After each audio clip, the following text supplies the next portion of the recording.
किसान साथियों नमस्कार। बाजार में आपको गेहूं में कल्ले बढ़ाने के लिए काफी सारे उत्पाद देखने को मिल जाते हैं। इनमें सबसे ज्यादा बिक्री माइकोराइजा, ह्यूमिक एसिड और सीवीड की होती है। यह सारे कुदरत उत्पाद है जो फसलों में कल्ले बढ़ाने में सहायता करते हैं।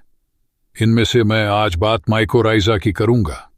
माइकोराइजा कोई तत्व नहीं है, ये एक कुदरत फंगस है जो पौधे जड़ों में कवक के रूप में कार्य करती है और जड़ों की वृद्धि में मदद करती है। माइकोराइजा पौधे में क्या काम करता है? माइकोराइजा पौधे की जड़ों को बढ़ाने का काम करता है।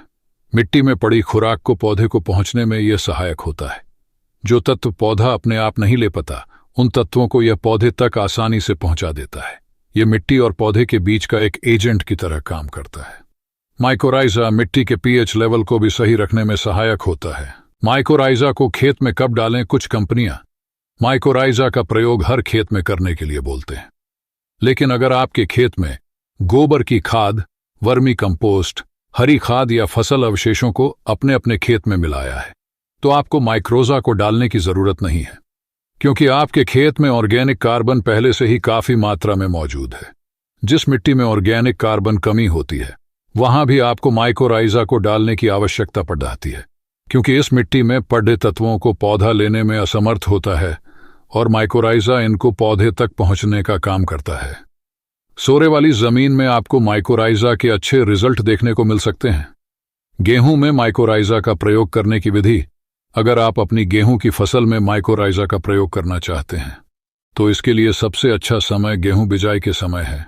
आप गेहूं बिजाई से पहले गोबर की खाद या वर्मी कंपोस्ट खाद में माइकोराइजा को मिलाकर प्रयोग कर सकते हैं, लेकिन अगर आप खड़ी फसल में भी इसका प्रयोग करना चाहते हैं तो कर सकते हैं।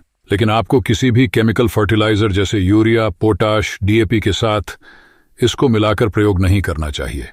माइकोराइजा के प्रयोग के 10 दिन पहले और बाद तक किसी भी केमिकल फर्टिलाइजर का प्रयोग नहीं करना चाहिए। वनस्पतिक अवस्था में फसल में इसका प्रयोग नहीं करना चाहिए। गेहूं में माइकोराइजा की मात्रा अलग अलग जमीन में अलग अलग हो सकती है और ये अलग कंपनी की अलग मात्रा होती है।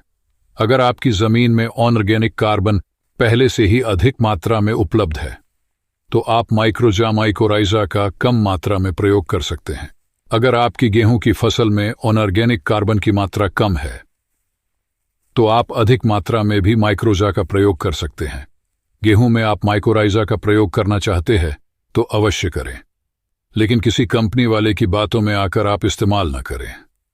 माइकोराइजा आपकी मिट्टी के लिए एक अच्छा फंगस उत्पाद है, लेकिन अपनी मिट्टी की कंडीशन को देखते हुए ही इसका प्रयोग करें।